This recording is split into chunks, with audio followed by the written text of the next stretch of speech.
কাজ করবেন, এটাই কিন্তু আপনাদের কাছে আমার বিনীত অনুরোধ। কারণ আপনারা কোনো সন্ত্রাসে কেউ জায়গা দেবেন না। দলে কোনো হিরোইন খোর, ফ্যান্সিডিল খোর যারা আছে,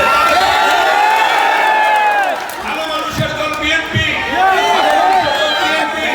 সেই ভালো মানুষরা বিএনপি করবে।